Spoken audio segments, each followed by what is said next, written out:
Hello everyone and welcome to Spooky Mountain. My name is Steph. And I'm Jordi, and thank you so much for joining us on episode number 13. This is our 13th episode.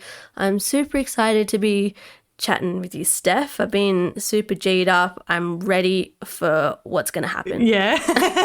Okay, awesome. That's really good. We've had a really good week, everyone. We've had a fantastic week. We have.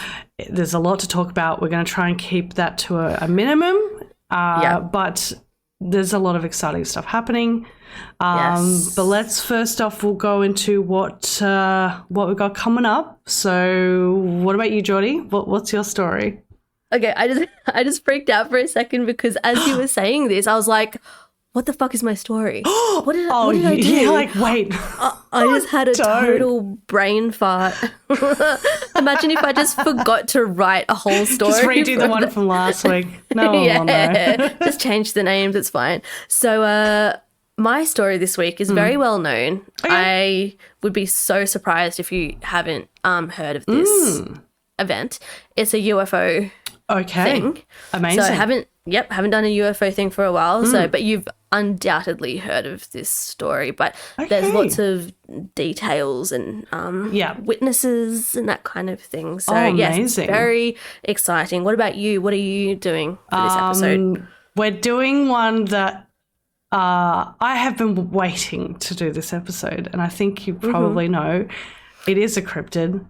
Yes. And it's a really it's kind of like something that I haven't really done before. It's there's not really many stories or anything. It's just kind of like getting everyone on board with where I'm at. With this cryptid. And this is going to be a really good, fun episode. I'm really excited. Yeah. I do have a feeling I know what your cryptid is, only because, and this is something that we wanted to talk about, is that so Steph and I did an interview. We did our first interview, our first and only interview. It was with a podcast called Cryptids in Your Backyard with the fantastic Jeffrey, Molly and Ella. It was so much fun. It was amazing. And Steph did mention a particular cryptid in our interview. So I have a slight feeling this is what it is, but I could be wrong. Yeah. Oh, yes. I'm going to say yes or no. Yes. So definitely check out that interview. It should be out by now. We'll have the link for their podcast in our description, but that was just super fun. And they're so amazing. Like they had the best questions. And it was great. I could have spoken with them forever. Yeah. But yeah, so that happened. I've got lots of stuff that we are just going to try and condense into a short time span so we can just like shoot the shit and chat for a while. But something that we also just wanted to quickly mention is that our Patreon is now up and running officially. You can literally pause us and go sign up for Patreon. We have 2 tiers only. 2 tiers, very basic tiers just to start us off. I think we've got some good tiers there, so you've got a bit to choose from if you're thinking about it.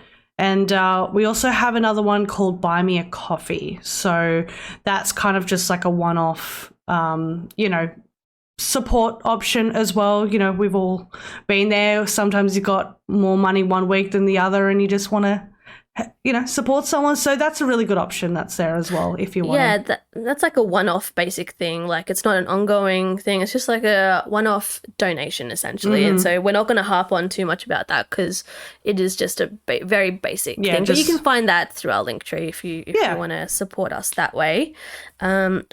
Something very exciting happened after over 4 months of podcasting with you, Steph. Pandora has finally approved Spooky Mountain. What a joke. What a fucking joke. Like, how bad is that?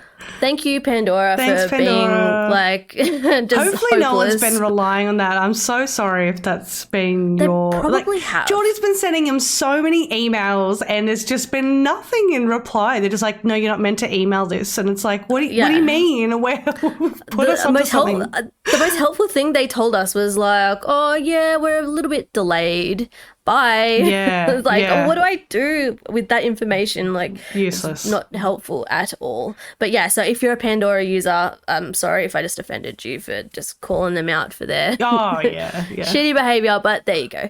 We're on Pandora now. You can listen to us there. Got the last one ticked off, finally. Yeah. And we have a wonderful review from Sarah.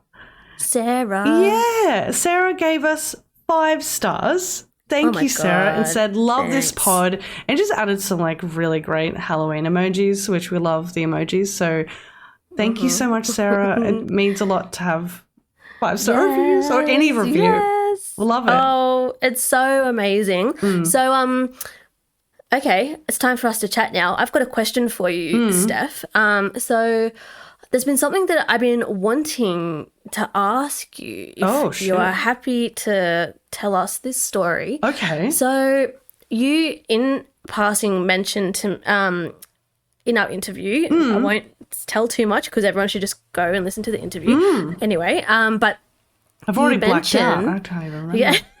You're drunk. 10 in the morning.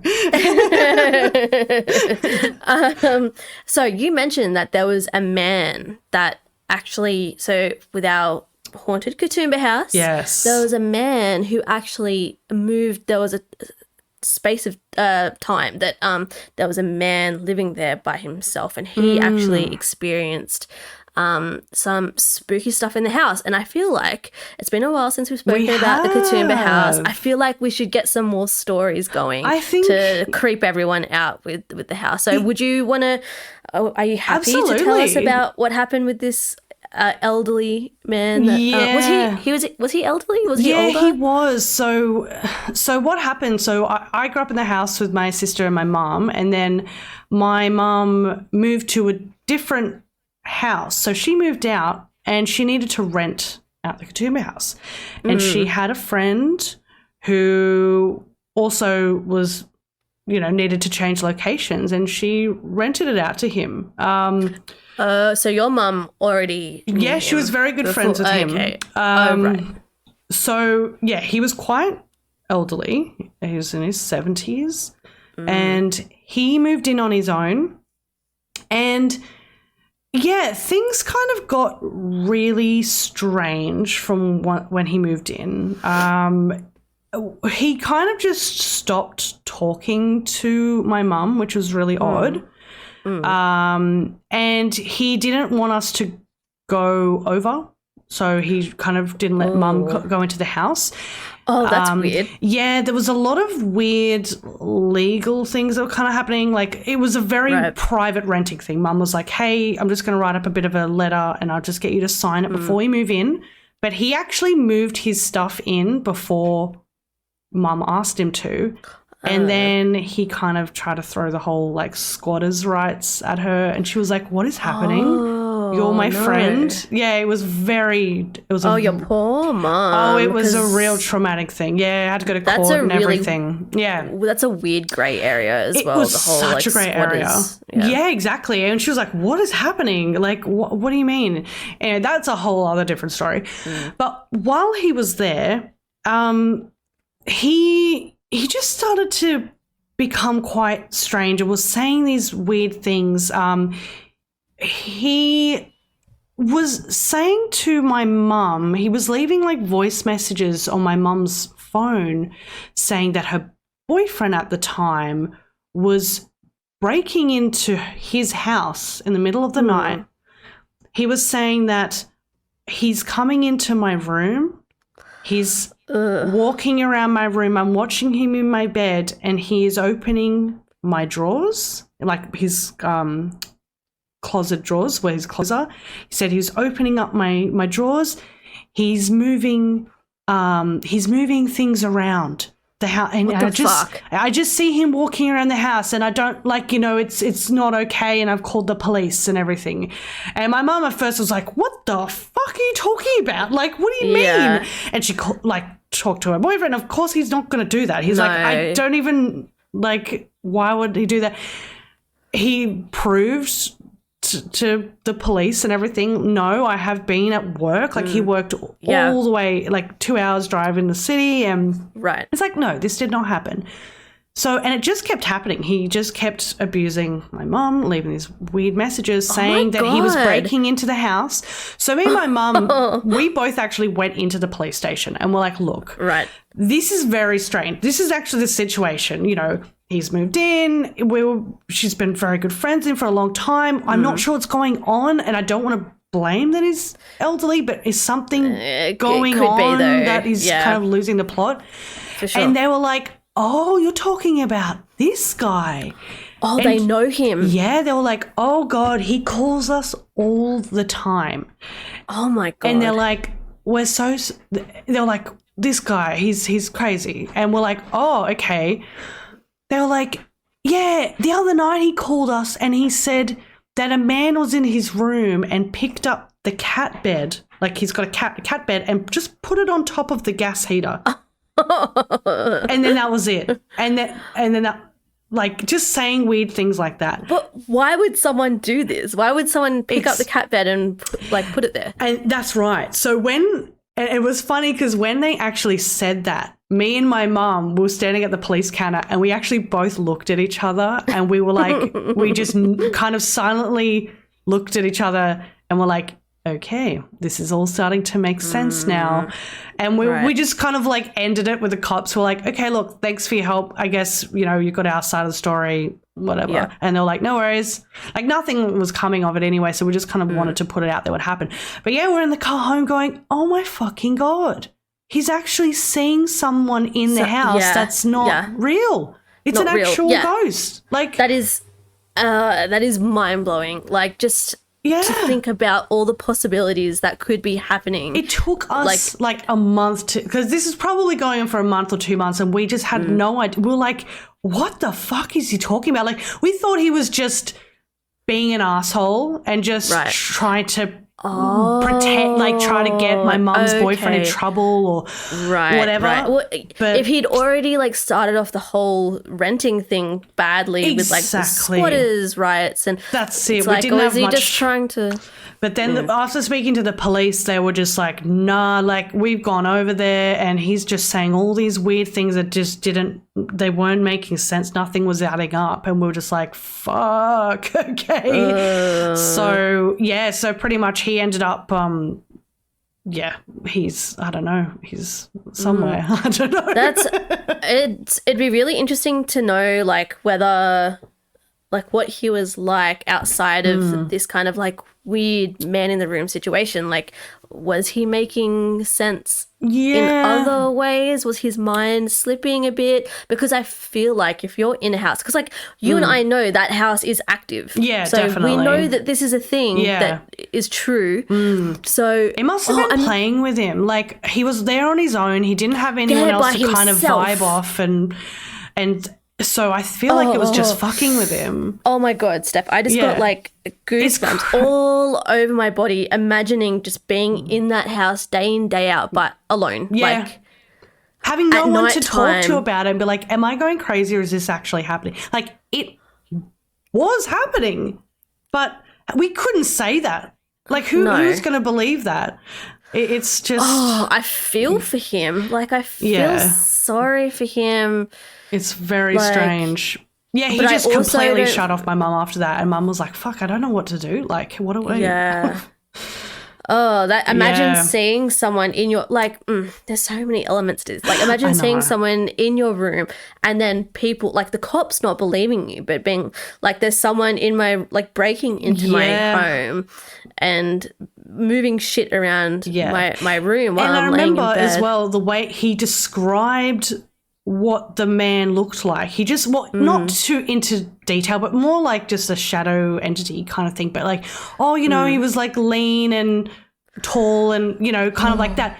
But my mom's boyfriend at the time was like, 5 foot, like chunky guy, Yeah. And, like he was a biker kind of guy. And I'm just like, that is the complete opposite of what he looks like. What he looks like. He doesn't look like that at all. So that was also another thing.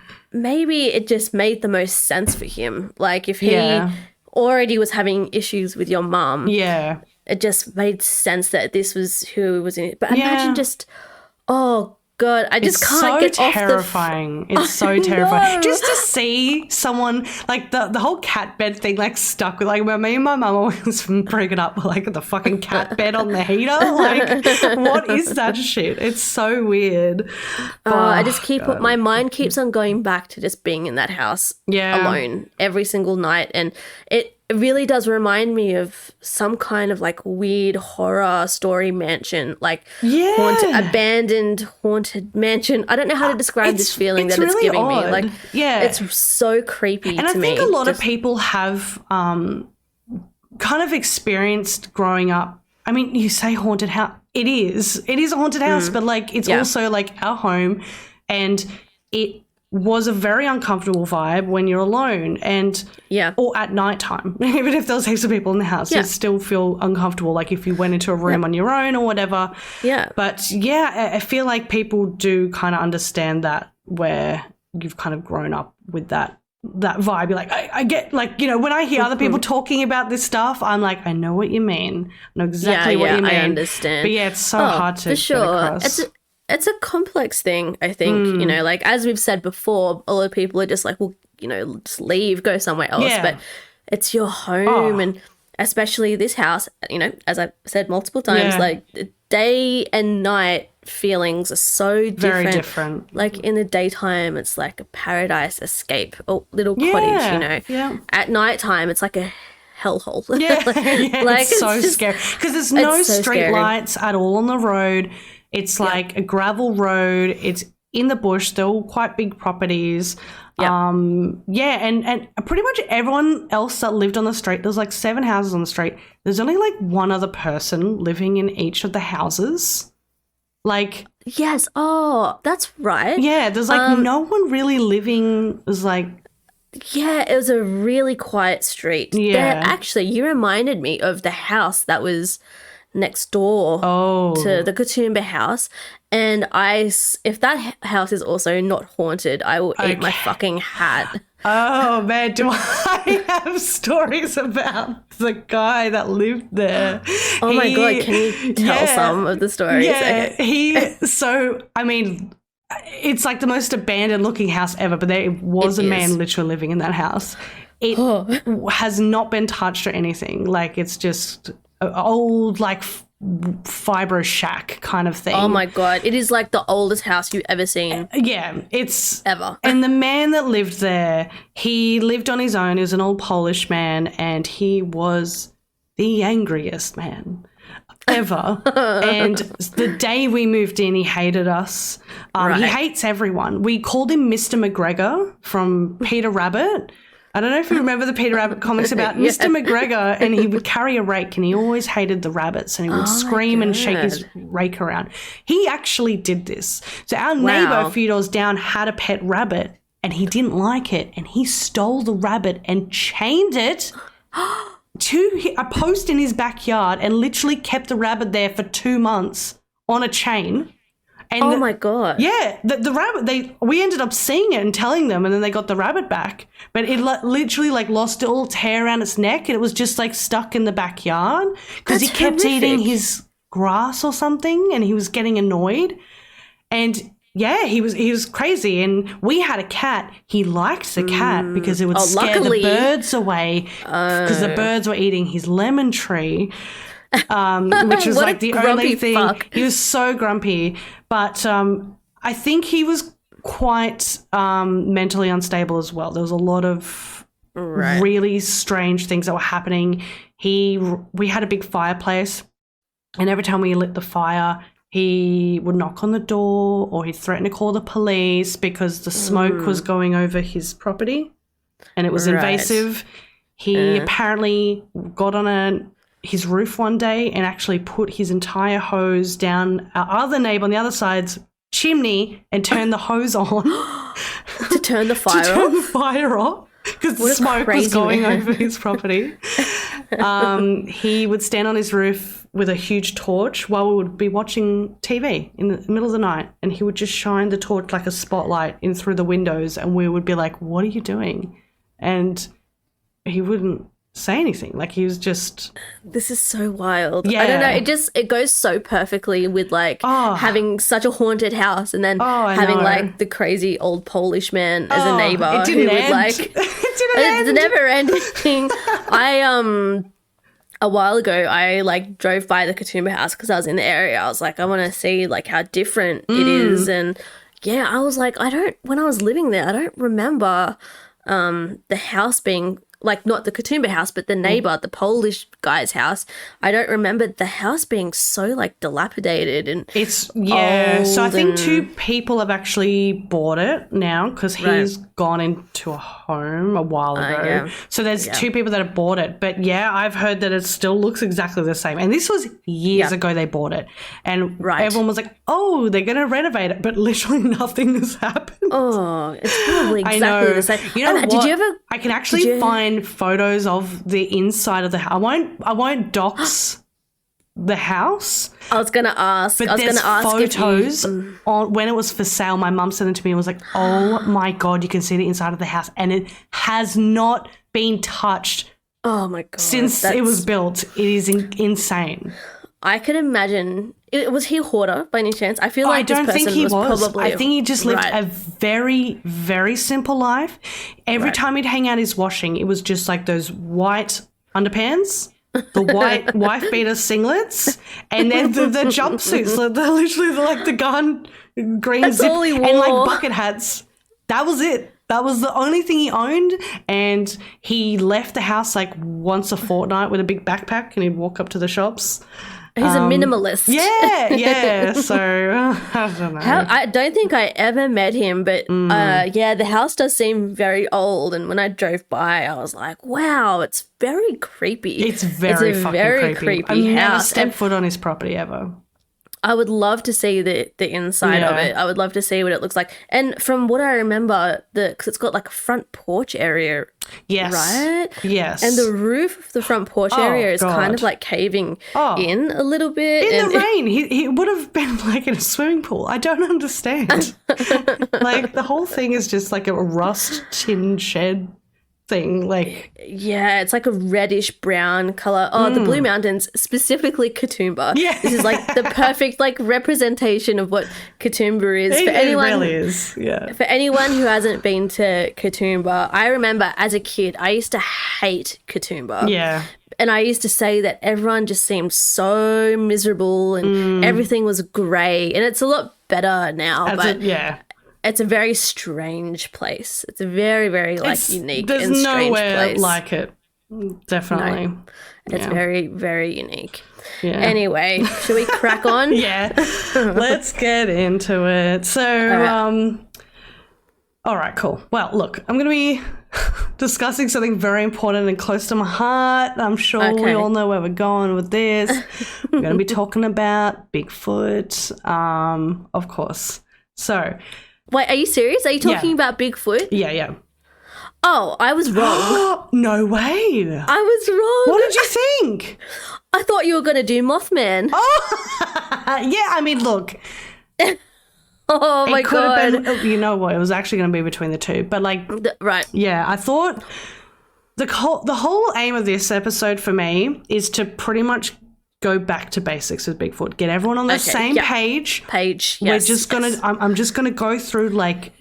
Get into it. Yeah. Yeah, really, pretty much what Bigfoot is because there's so much that goes into this.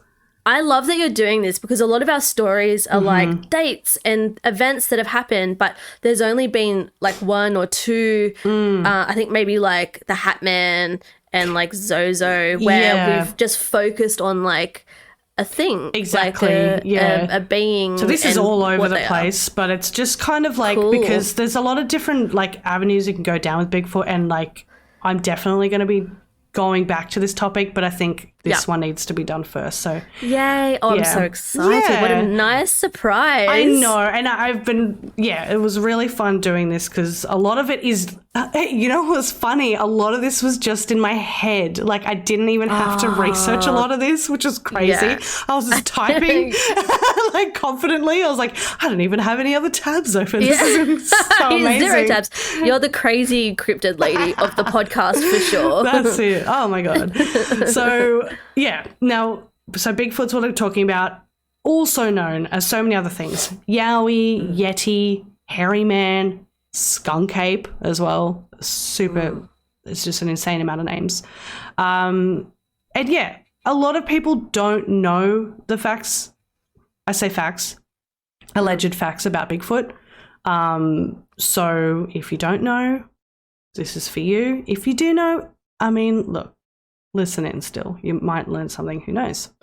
But yeah, as most of you know, I'm really quite obsessed with this topic. And yeah, so it's funny because I never thought I would have been into this topic. I've always had a huge interest in ghosts, UFOs and stuff, but it's really been only, I'd probably say, the last 3 years that have cryptids have just taken over everything for me. Oh my God. Yeah. It's insane. It's definitely a deep dive for sure. Absolutely. Like, I think because there's so much like compelling reports and they all seem to link up together. It's like very fascinating. Yeah, definitely. And they're the funnest things to, I love listening to people's encounters with these things. Yeah. So I think by far Bigfoot's the most fascinating one for me. But yeah, so first off, I'll just pretty much explain what a cryptid is, because some people don't know that as well. It's an animal that has been claimed to exist but never actually proven to exist. So yes, that means Bigfoot does fall under that category, but thousands of people will disagree with you. Sightings of this creature have been seen for centuries all over the world. Just because we haven't seen it yet, it doesn't mean it doesn't exist. And I'm actually going to go through some animals that were once cryptids. So the Komodo Dragon. Oh, no, wait. Oh, what a great kind of point to look at for this. Okay. I know. So the Komodo Dragon was officially recognized in 1910. So this was a cryptid for a very long time. Oh, my God. It's like the paranormal coming true. Like, I know. It's insane. The Komodo Dragon is absolutely fucking terrifying. Yeah. But, someone actually brought a dead Komodo Dragon back from China or from Asia, and they still didn't believe it. And they said, you bring back one alive or we're not going to believe you. So they actually brought an alive one back, and they had it locked up, unfortunately. But it actually inspired Marion C. Cooper to write King Kong in 1933. Yeah, I bringing can back see the Komodo that. Dragon. Like, Komodo dragons are so fascinating. Yeah. They're huge. They're literally Huge. like a dragon, and they're so fast, and it really is kind of like a mythical creature. Almost. Yeah, definitely. And I would understand why people would think that's a cryptid. Same. And then the next is the giant squid. Oh, yeah. Yes, yep. So there wasn't actually a photo taken of this until 2003. That's not that long ago. No. It's really not that long ago. Yeah, there wasn't actually proof that it really existed until then. The platypus, of course, that's definitely in there. A pelt of the platypus was sent to the UK from Australia, only for them to think it was a dodgy taxidermy prank. Which it does look really messed up, but they're so cute. And surprisingly, the gorilla. So the gorilla used to be cryptid until 1847. Wow. So, yeah. So one of the reasons why Bigfoot has not been captured yet is to do with where they live. They thrive in really thick, dense, isolated forests, or bush, as we call it here.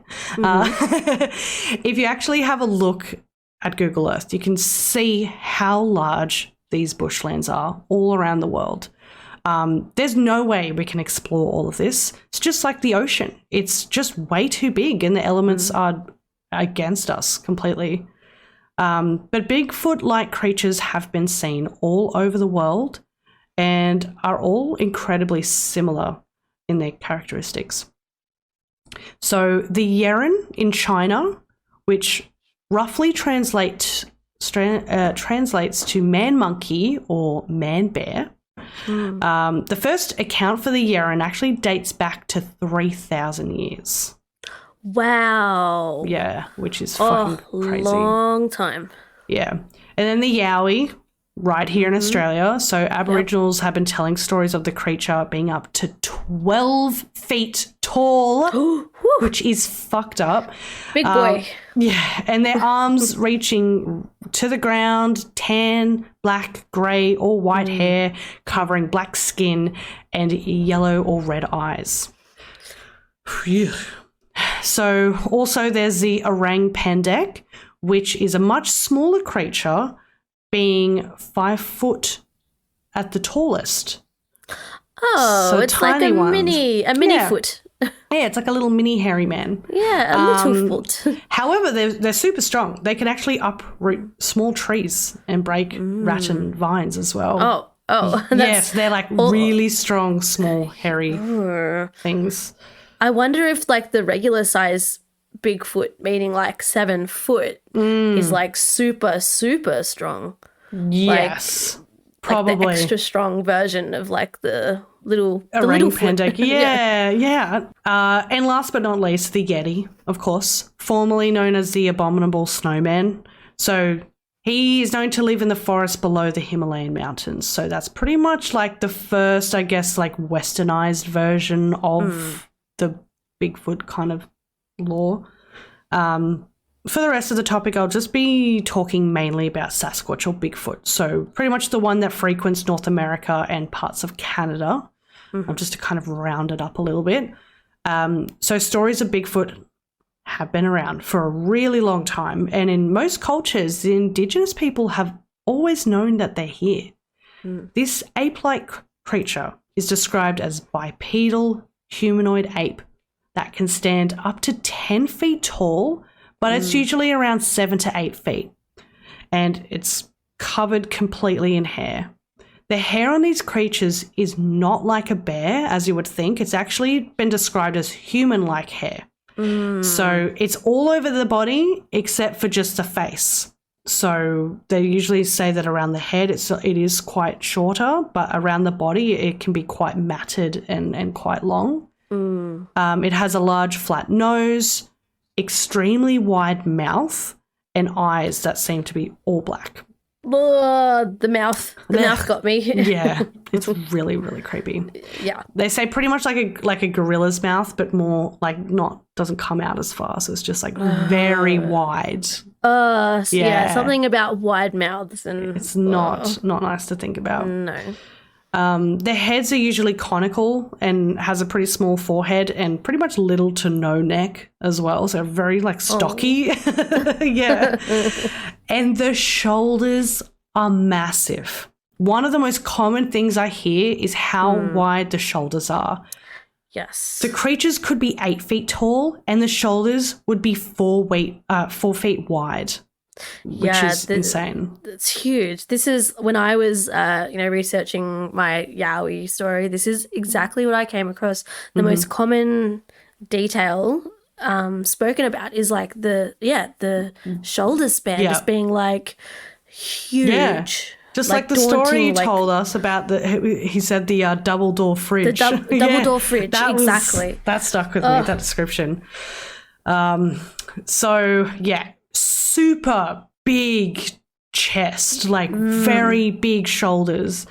Then they tend to narrow down quite a bit. So the chest is big. And then the legs, they're not as long as ours, actually quite short. It's kind of like an upside down triangle. That's kind of like the best way to describe what I've heard.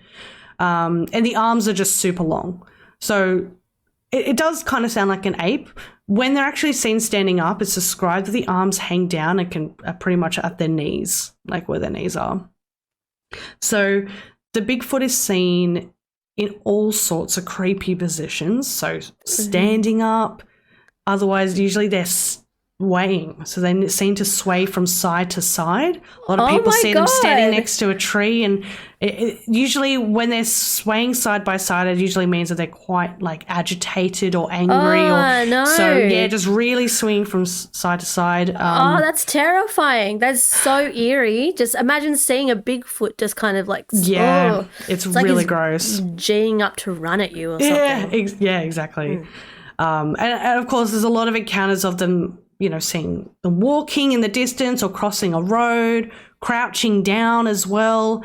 And also the absolute scariest one is when they're down on all fours. Now, when I say this, I mean on all fours like a spider. The legs and arms are completely stretched out, and it has been seen to move across the ground like that. And then in a heartbeat, it's up, standing upright. And they can't even see the middle motion of it. It's just, the motion is just so fluid, it makes no sense. Why do they do this? That is horrifying. Yeah. Like running, or like it's completely standing flat. like like its chest and hands and feet are completely flat on the ground, but it will literally glide like that on the ground. Like it's insane. It just sounds fucking terrifying. Yeah. And these creatures can move so fast. Not like a human at all. They can move through incredibly thick forest with ease. And a strange thing that I've picked up on as well is when they're running, they don't move up and down like a human does.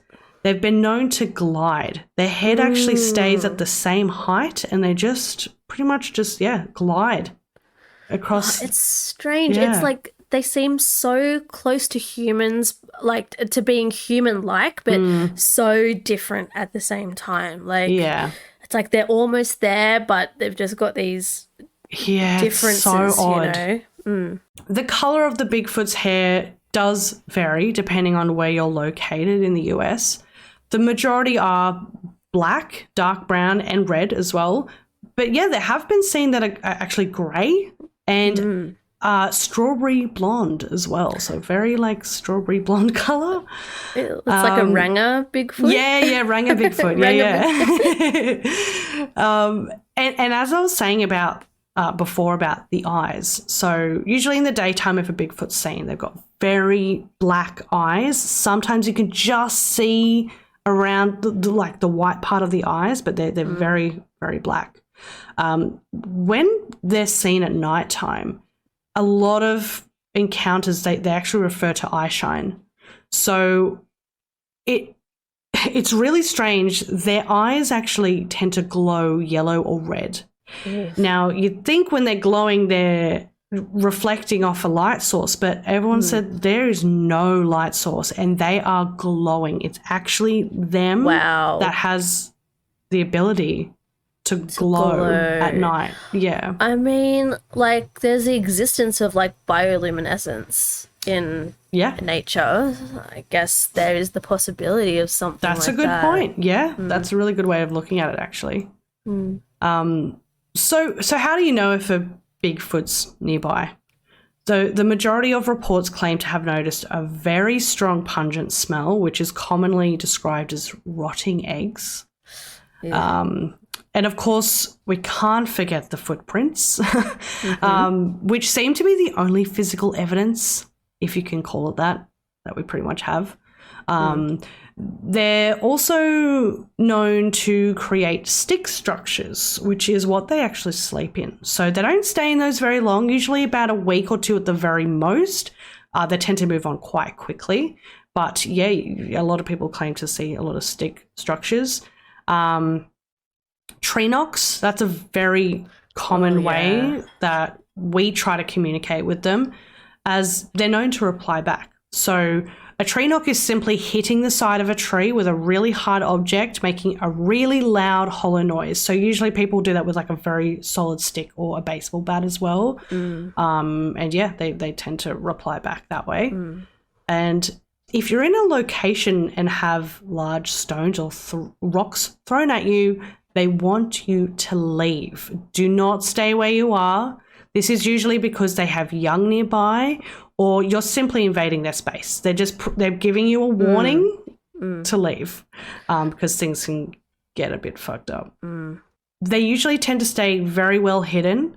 They can actually be so close to you and you'll have no idea. They can just camouflage themselves, which scares me so much. The amount of times we've been out in the bush and haven't even thought about this freaks me out. I know. Like, especially living in the Blue Mountains, it's like you're just pretty much always surrounded by bush, and so much of what you do is in the bush. Like, I'm sure there's been one close nearby at some point.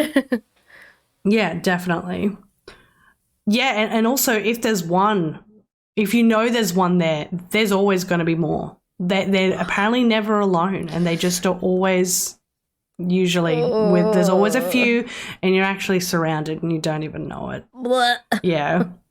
So now if you think of Bigfoot, usually the first thing people remember is the Patterson-Gimlin film, which has been used and referenced an infinite amount of times. This footage was shot in 1967 in Northern California, and it shows a large Bigfoot walking across a stream. So you can see in this video that it actually does have breasts, and it's got really crazy muscle definition throughout its body. Wow. And this piece of footage to this day has been highly analysed, and still no one can actually claim that it's legit or not. No one knows. They still just can't. This is the thing. Like, just quickly, like, I've watched a lot of like supposed Bigfoot sighting videos, and you can, like, I feel like one of the biggest giveaways is like the muscle definition. Yes. If it's someone in a suit, it's kind of like very straight up and down. Yeah. But it's like when you see that muscle definition, it's like next level. Yeah. And this is in 1967 as well. Yeah. So I don't know. I don't know if it's real or not. I honestly have no idea, but it is really, it's a really interesting thing to actually look at. And when you've had so many people for decades really go into this footage and they still can't make sure, like they really don't know. And especially from it being from so many years ago, generally from that long ago. No one's been able to recreate it to this day. So it's pretty wild.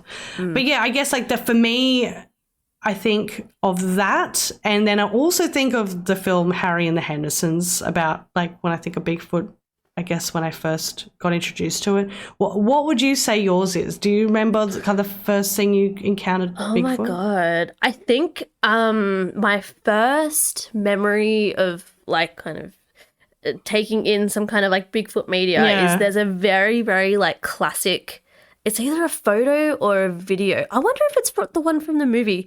I don't think it is, but there's like one like classic photo of a Bigfoot, and it's kind of like in striding motion, and it's kind of like, it looks like it's looking at the camera, like facing the camera, and it's a black and white photo. And that's kind of like my very first. It's a really, really famous. So it must be a screenshot of the Patterson-Gimlin film, I think. It might be, yeah. Because that's the most famous footage of it just walking and looking back. So that must be what it's from. It's black and white, and it's just kind of like a Bigfoot, like in the shot, you know. That's it. It's like, usually I think that's what everyone says. Everyone says that footage or that photo is it's insane. So well known. Yeah. There are actually a lot of supposed audio recordings as well, which to me are mind-blowing. They are terrifying. Yes. So the most famous recordings were done by Ron Moorhead and Al Berry. So these were known as the Sierra Sounds, and the vocalizations were recorded in 1972 in the Sierra Nevada mountains.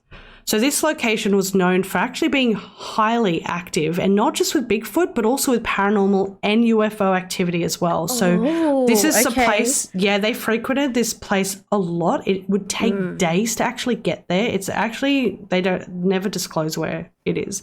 You'd have to go on horseback to get to this location. And they've experienced lots of strange things. There's a lot of interviews with Ron. I highly recommend. You can find so many everywhere where he talks about all sorts of strange things that happen. Right. But yeah, they would actually go, they'd set up camp and then move a little bit away from the campsite, set up a recording, and then just, see what they could pick up. Now, I'm going to play this first one. Now, this is called Samurai Chatter. This audio has been highly analyzed as well. And you can actually hear Ron in this audio going back and forth with the creature, trying to get a response.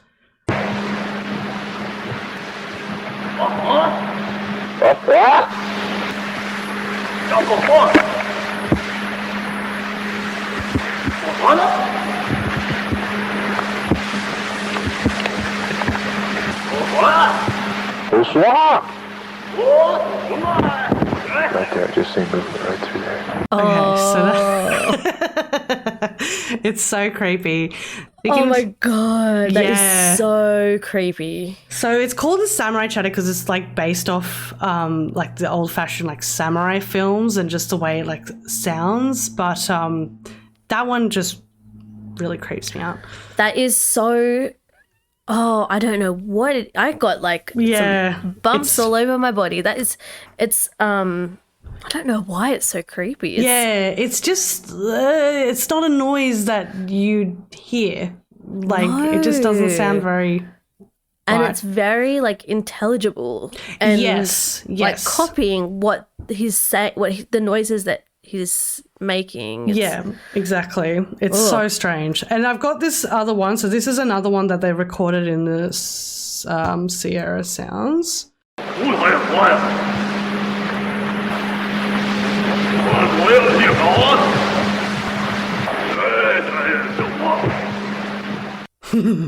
Oh my god. It just freaks me out. Oh my god, its voice is so deep, but it's like a monster. I know. It's like language, like it's talking, like it's just language. It's not noise. I don't know. These things, like every time I hear those recordings, it makes me feel a bit sick. Yes, me. Oh, it's really really haunting almost. Yes. Yeah. That's a good way to put it. Yeah, so now they're actually taken from a full audio set. So they did release all of this. It's like on a disc set. So if you want to, Ron Moorhead, he has his own website. So I'll link it below, but his website is fascinating. He has books as well. And he's got like a full blog of like all these different encounters that he had out there. It's incredible. So definitely I'm so go check interested in looking at that for sure. Yeah. Now, one of the other great known recordings is called the Ohio Howl. Now, this wasn't filmed in the Sierra. This is actually recorded in 1994, and it's actually one of the reason why this one's so weird is because it goes on for so long. Right. The noise that that is being made, it just, people have studied it and been like, there's no possible way a lung span for a human could do this. Right, okay. So we'll give this one a listen.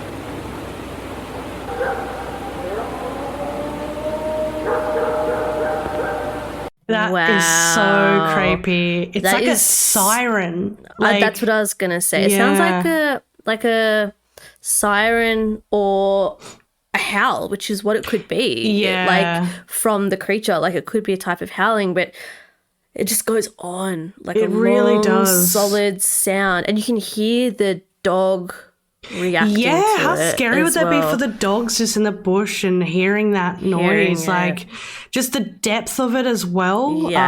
It's very creepy. Like that one solid sound, it almost has a feeling of being like quite complex though. I don't know. Maybe it's just the fact that would take such a big lung capacity to, you know, express that much sound. But that's it's very insane. interesting. Yeah, because like there's so many. Like I'd say those three sounds are probably the most well-known recorded Bigfoot noises.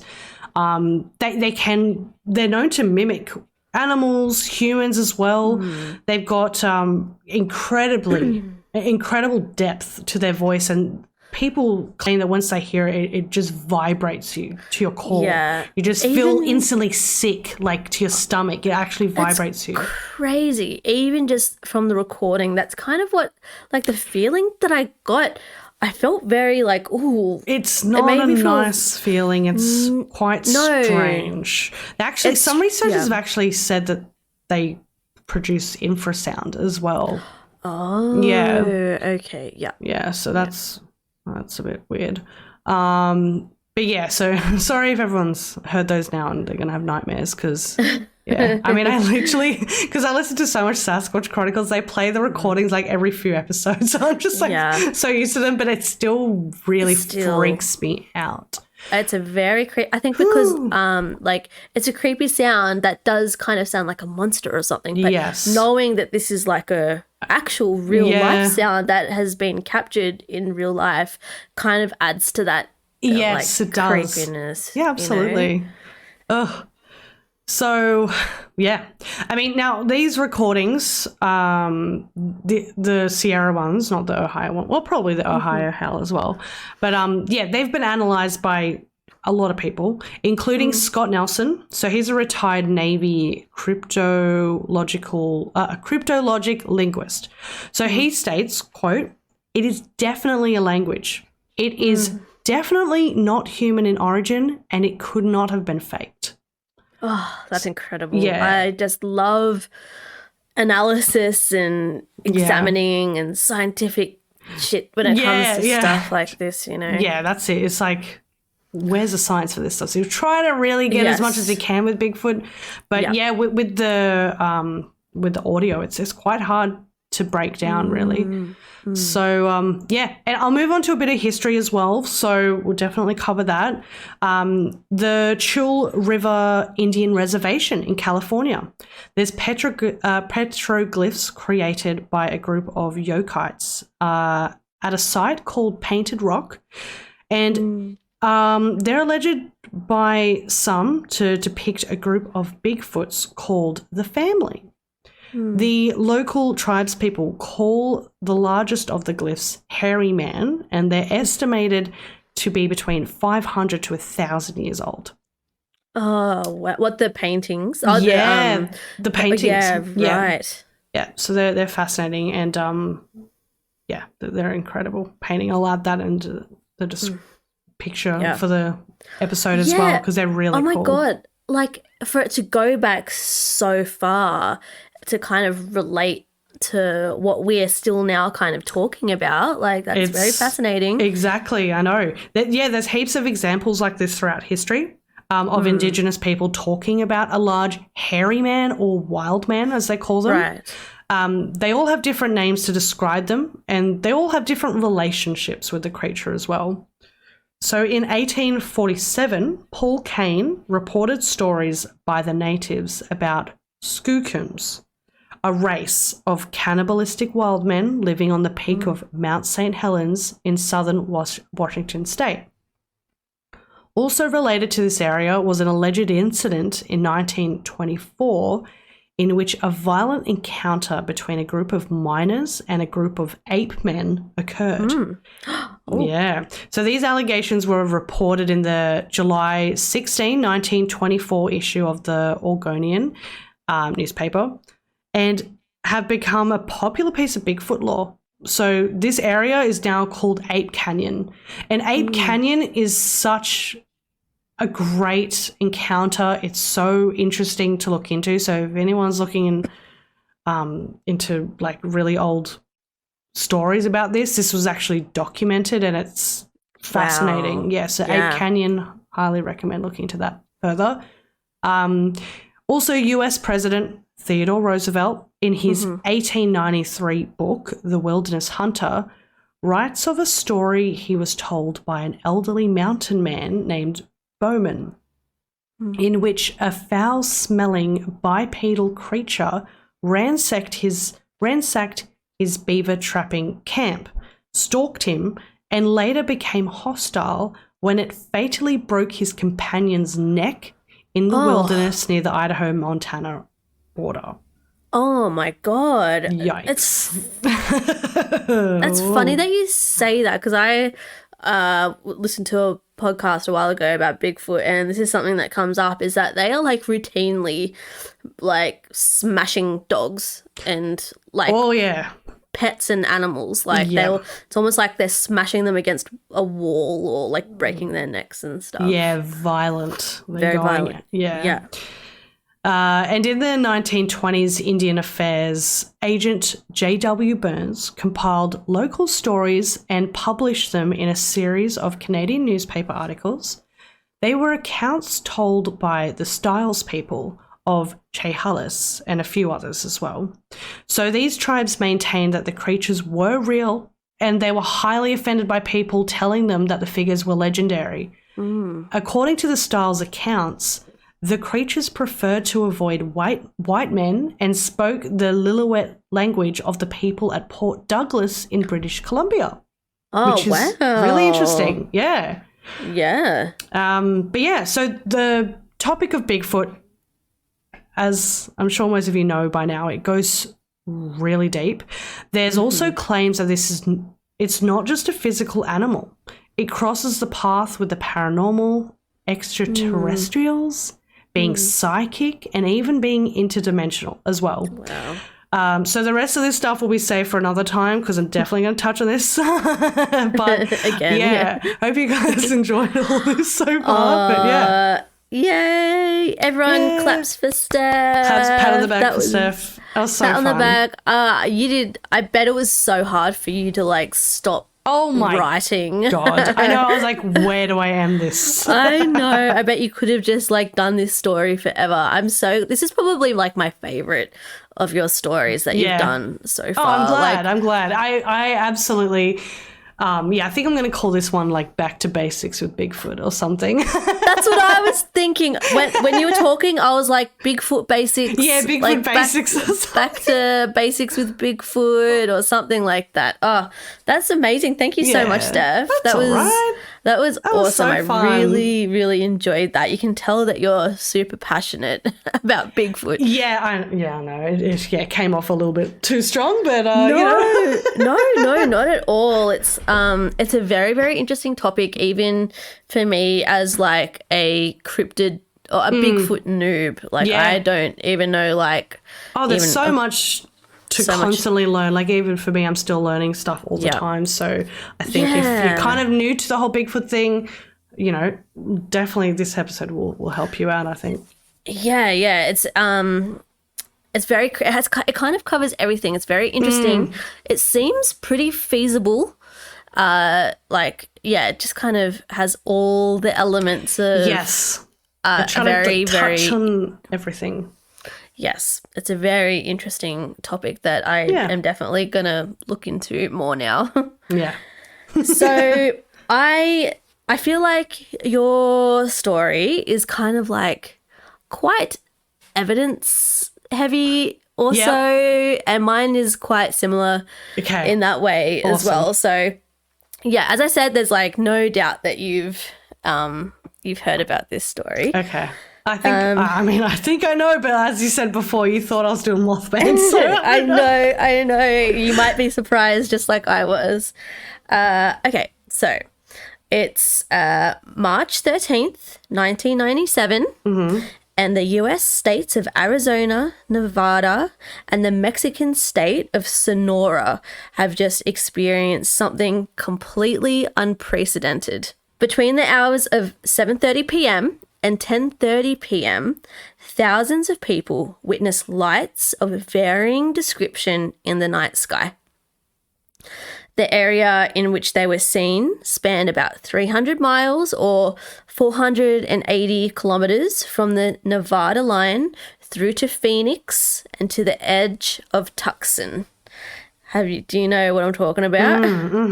You do, yeah. So I think a lot this of was it though. I didn't actually think this is what you were going to cover. Oh, so, really? What yeah. what did you think I was going to be doing? Roswell. Oh, yeah. That's kind of like the OG. That's the OG. I know. That's what I was just like, Roswell. This is like almost. This is a big one. This is a huge one as well. Yeah, you know. It is a big one. So out of the whole event that night, there were two distinct events. The appearance of one giant triangular formation of lights that were seen over all the different states, and the second being a series of stationary lights sitting above the Pheonix area. The first event, the triangular formation, was described by witnesses as looking like a giant carpenter's square, which I'm not sure if you know what a carpenter's square is, but it's like that kind of L-shaped ruler that you use to measure things. Yeah, like the right angle. The right angle ruler. Yeah, exactly. Okay. The very first report of these lights, specifically the triangle form, was made by a man at around 6:55 p.m. The man witnessed these lights over his home, which was in Henderson, Nevada, and he said this formation was about the size of a Boeing 747. Fucking hell. Which it's pretty big. And it made a sound similar to strong rushing wind, which I found to be quite unique in terms of like UFOs. Yeah, Usually definitely. they're very quiet. He said that it had 6 lights along its leading edge, and these lights began to travel northwest. Okay. The next person to have apparently reported seeing these same lights was at 8:16 by a former police officer who witnessed the triangle while driving away from his property in Paulden, Arizona.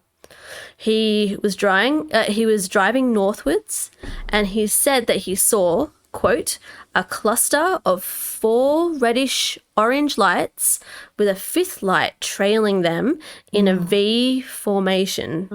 So when he returned back to his home, he got out a pair of binoculars and then was able to observe the lights as they disappeared over the horizon. Right. Wow, you had time to do that. That's awesome. Yeah, so he watched them for ages. Hell yeah. It was around this time that the National UFO Reporting Center received a flood of calls from just south of Paulden, suggesting the lights were moving in a southeastern direction. Okay. Apparently, there were over 700 witnesses in this area alone. What? I didn't know there was that many. Yes, there were so many witnesses in this whole event. Like, yeah, fucking hell. Okay. So many. And of these 700 witnesses, some of the people included police officers, pilots, and military officials, which right. Okay. I'm not saying that they're like the most honest, witnesses, but they often know what aircraft looks like. Exactly, and and they don't want to lose their position of power as well, so they wouldn't want to, suggest they've seen anything weird. Exactly. Like, especially pilots, I mean. Yeah, For definitely. a pilot to come out and be like, I saw this is a pretty big deal.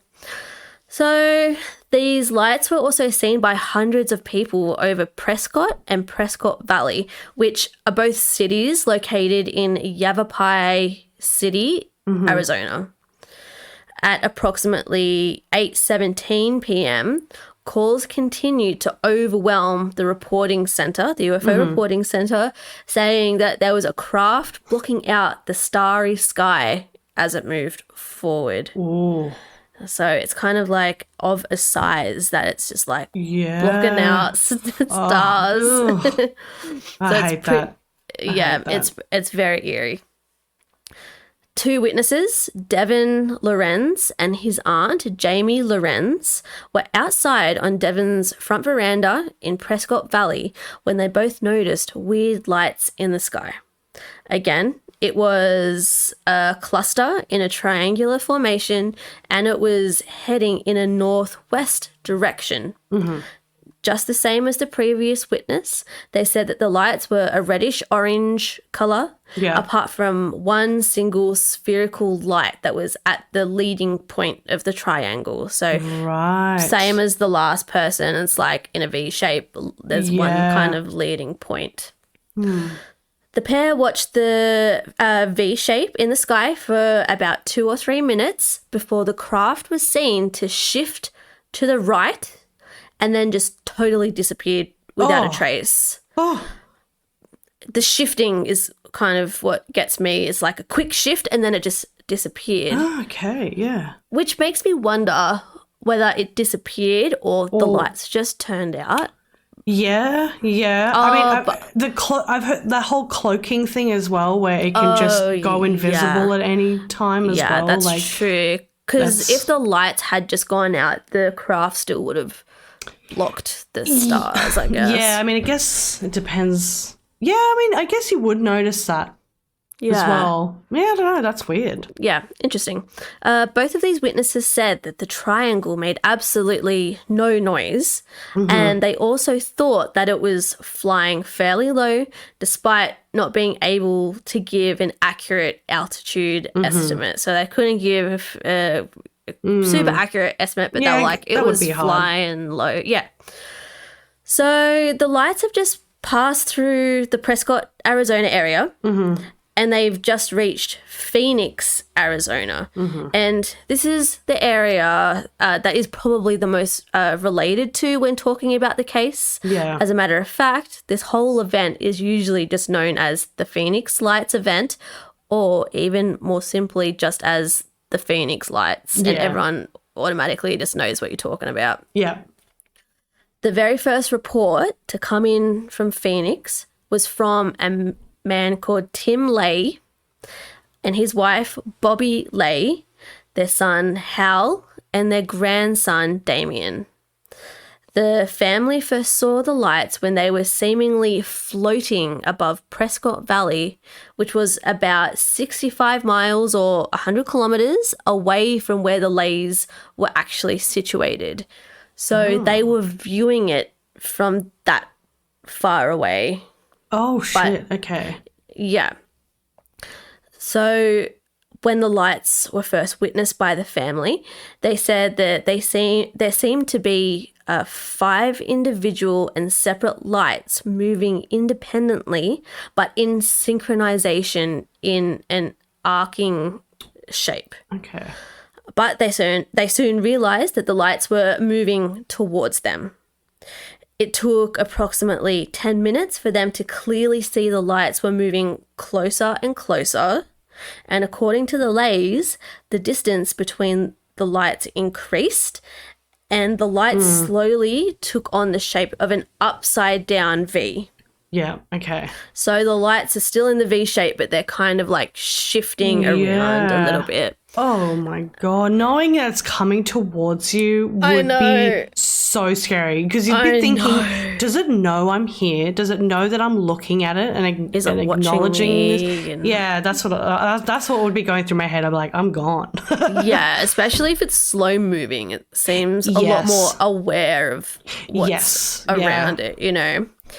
It was at this point that the family noticed that they could make out not just the lights in the sky, but also a solid form that the lights were embedded into. Oh. They said it looked like a carpenter's square that the 5 lights were embedded into. So this is where that report came, thing came from. Soon, the solid craft that had the lights in it began to be so close that it started to come right down the street that they lived on, and only about 100 feet above them. They said it was moving so slowly that it almost just looked like it was hovering. But while it was doing this, it was completely silent without a single noise to be heard still.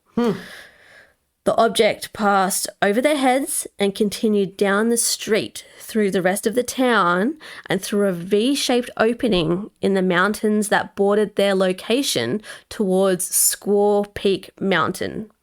which is the same direction as the Pheonix Sky Harbor International Airport, which is kind of like a big, like their big airport.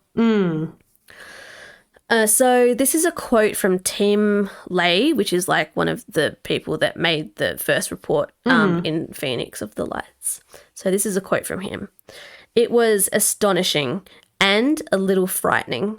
It was so big and strange you couldn't actually see the object. All you could see was the outline, as though something was blotting out the stars. The lights looked like gas. There was a distortion of the lights on the surface. Also, the light didn't spill out or shine. I've never seen a light like that."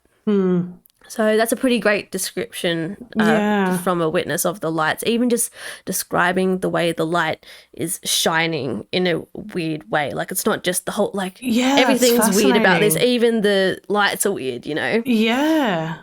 So the craft has truly entered the Pheonix area now. And Bill Grainer, who was a cement truck driver in the Arizona state, was hauling a load of cement down a mountain track when he saw the second group of lights, which is the triangle formation. Something else that Greiner witnessed that night was when his truck route took him within a mile or 1.6 kilometers of the local Air Force base, which is named Luke Air Force Base. He witnessed two orbs floating over the base, and at that same moment, two F-16 Falcon fighter jets took off. Oh, shit, I bet they did. They did. They definitely were onto that shit. Yeah. According to Greiner, after they left the ground, one of the orbs pursued one of the fighter jets, but then shot up into the sky and disappeared. So it was stalking one of the jets. Okay, yeah. He has since said of what he saw, quote, "I will never be the same again. Before this, if anybody told me they'd seen a UFO, I would have said, yeah, and I believe in the tooth fairy. Now I've got a whole new view, and I may just be a dumb truck driver, but I've seen something that don't belong here." Yeah. He said that while he saw the lights while in his truck that night, he was watching them for over 2 whole hours. Wow. What a long encounter. Yeah, so it's not just like a brief, like, oh, what's that in the sky? He was observing like the triangle for 2 hours. And then he also saw the orbs over like the Air Force base as well. Yeah.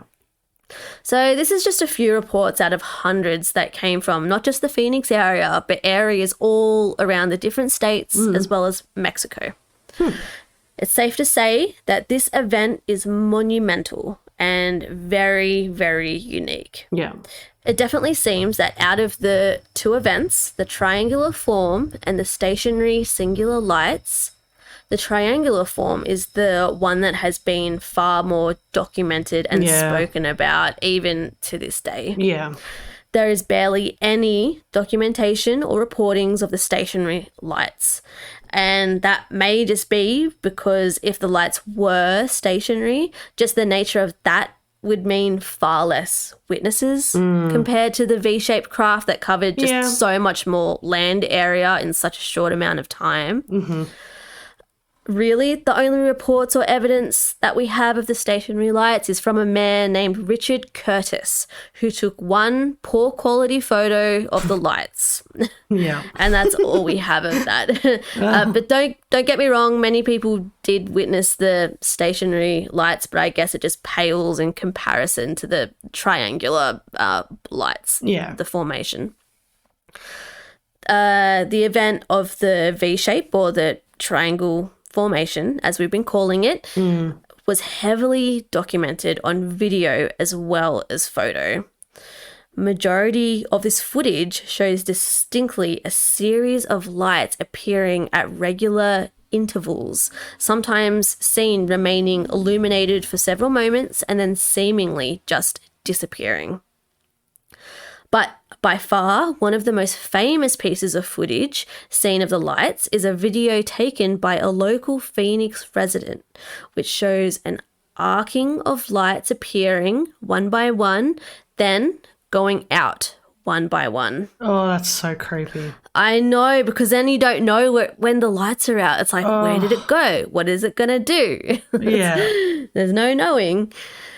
After many people from different organizations and areas of interest studied the different types of footage, it's generally accepted that comparing the solid craft, the lights against the mountains and other points of interest, it's estimated that the craft itself is about a mile in diameter or 1.6 kilometers in diameter. Oh, okay. So it's interesting because like the lays, they said that it was like 100 feet above them. And so I feel like you would notice if it was like that big. I don't know.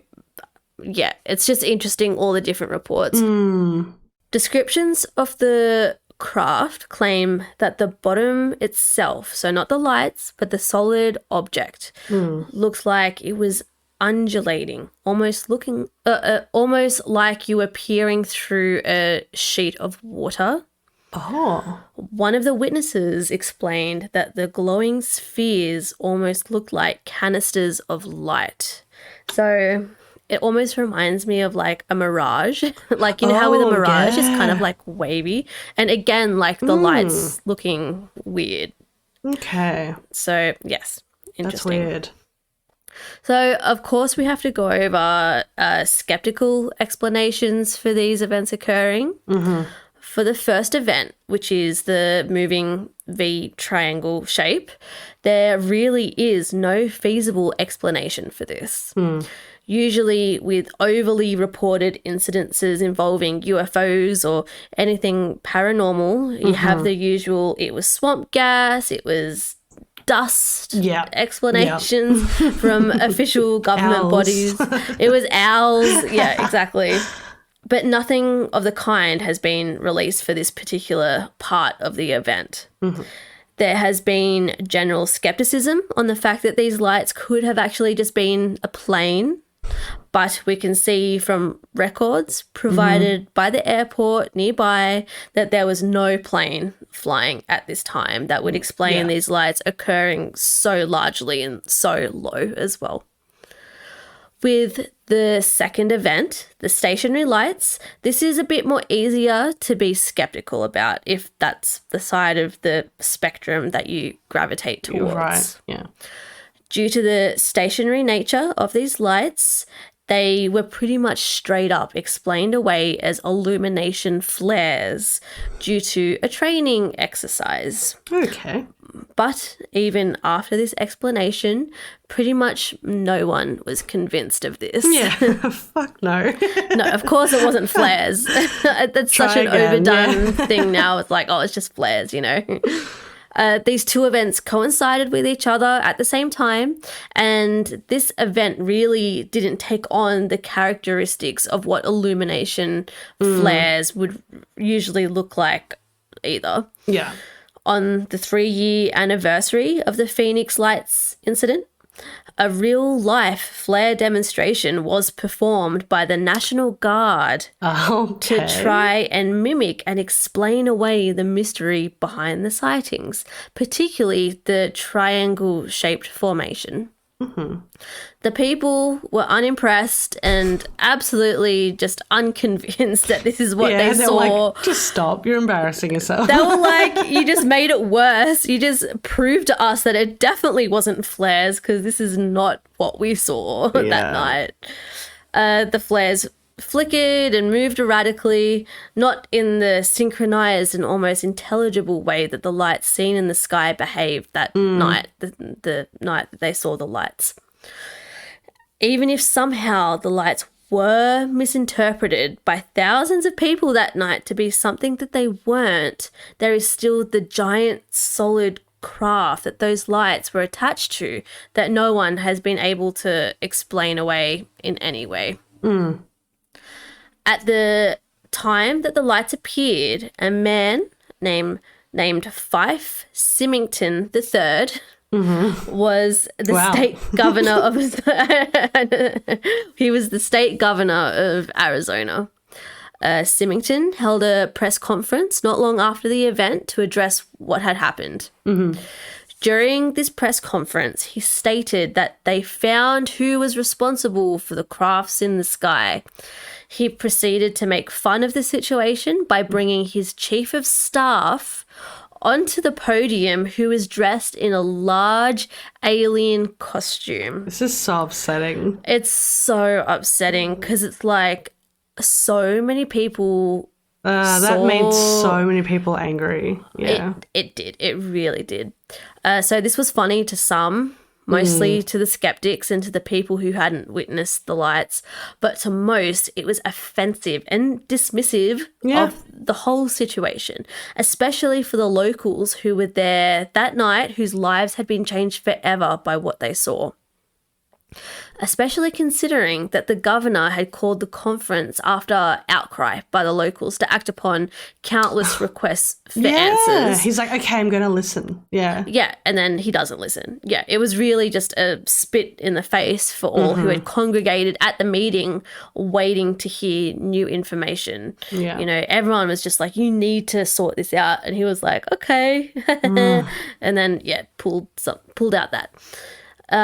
So the governor was very criticised for making this move, especially because the knowledge later came out that Symington himself had actually witnessed the triangle formation of the lights that night in 1997. No way. So he saw the lights and then he proceeded to make fun of the people who were kind of like calling for answers. It was in an interview with the Daily Courier. Symington said, "I know just about every machine that flies. It was bigger than anything that I've ever seen. It remains a great mystery. Other people saw it, responsible people." I think he's just hinting at like people from the military airbase saw it, pilots, Symington later also said of the lights, "It was enormous and inexplicable. Who knows where it came from? A lot of people saw it and I saw it too. It was dramatic. Yeah. And it couldn't have been flares because it was too symmetrical. It had a geometric outline, a constant shape." So Wow. it was a bit of a dickhead. Yeah. Symington also noted that he requested information from the commander of Luke Air Force Base, the general of the National Guard, and the head of the Department of Public Safety. But none of the officials he contacted had an answer for what had happened, and they were also perplexed. Later, he responded to an Air Force explanation that the lights were flares. He said, quote, "As a pilot and a former Air Force officer, I can definitively say that this craft did not resemble any man-made object I've ever seen. And it was certainly not high-altitude flares because flares don't fly in formation." Yeah. In an episode of the TV show UFO Hunters, and the episode was called The Arizona Lights, Symington said that he contacted the military asking what the lights were, and their response was no comment.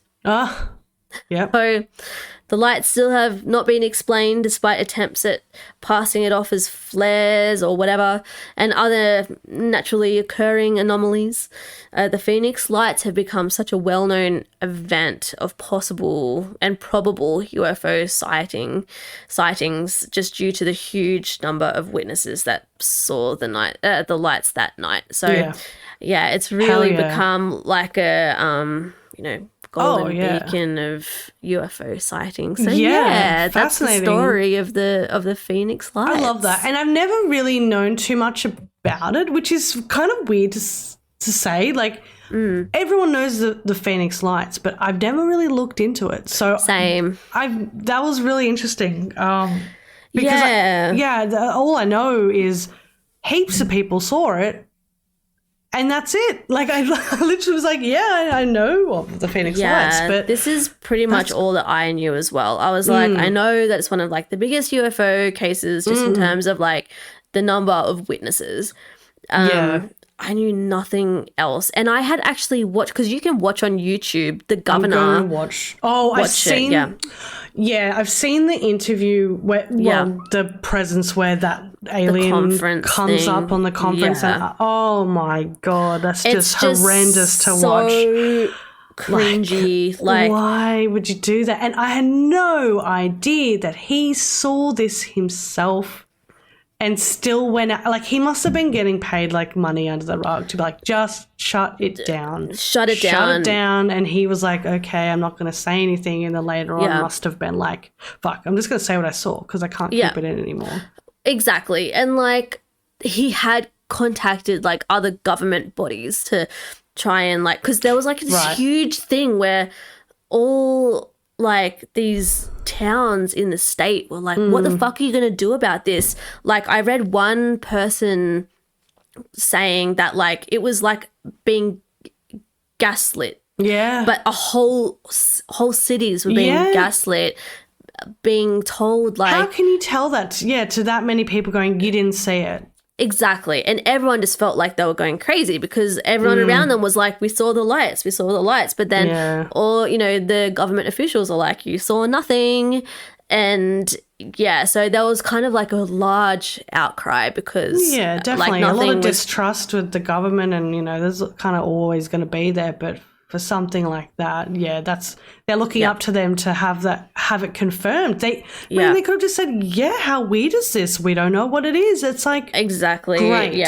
Okay, you can just say that and end it there. I mean, you're not saying it's aliens. Like, exactly. But to like kind of, I feel like it just makes the situation worse to be like making fun. Absolutely, I'd be like, they're hiding people. something, 100%. Oh, totally, makes it so much worse. And I'm pretty sure like maybe years after like the Pheonix Lights, the governor did come out and like apologize for what he did because there was like so much like anger towards him for doing that because it was like a really serious thing, so and like the conference was called because the locals were calling for it. Like these towns were calling for a conference to happen because they wanted some kind of answer. But it's a very interesting story. Yeah, definitely. Yeah, I'm gonna probably look at some more of those photos and videos later on because I haven't looked at it in a very long time. It's pretty wild. Like there's so much footage. There's like photos and it's because it was 1997. Like the footage isn't too great. It's quite grainy and like that's fine. Home camera type. But I mean, look, to be honest, it's not even that good these days, and we've still got smartphones somehow. Yeah, exactly. It's still probably better than what we get these days. Yeah, true. But great episode this week. That was really good. Solid stories. I agree. I hope you guys really enjoyed it. That was so fun. I'm so glad you did Bigfoot. Oh my God. I feel like another load's come. I'm just like, this is like my therapy, Get it off your chest. It feels good. Feels good. Oh, I'm so glad that you did it. Yeah. All right. Well, if you want to find us on social media, we're Spooky Mountain Podcast on Instagram, on YouTube, Facebook. We're on TikTok as well, Twitter. We're on all the... Everything. Yeah, we're all on Linktree. All of our socials are there. And also check out our interview, which is on the Cryptids in Your Backyard podcast. We'll add a link to that as well. That was super fun. So if you want to check that out, that would be great too. Yeah. All right. We'll be speaking at you next week. Bye. Bye.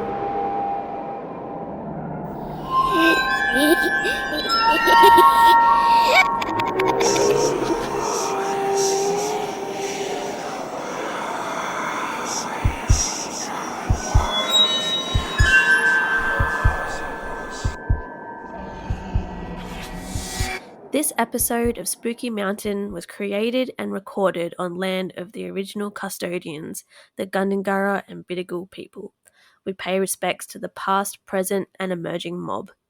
My name is Jordi, and I'm a proud Gunya woman. Thank you for listening.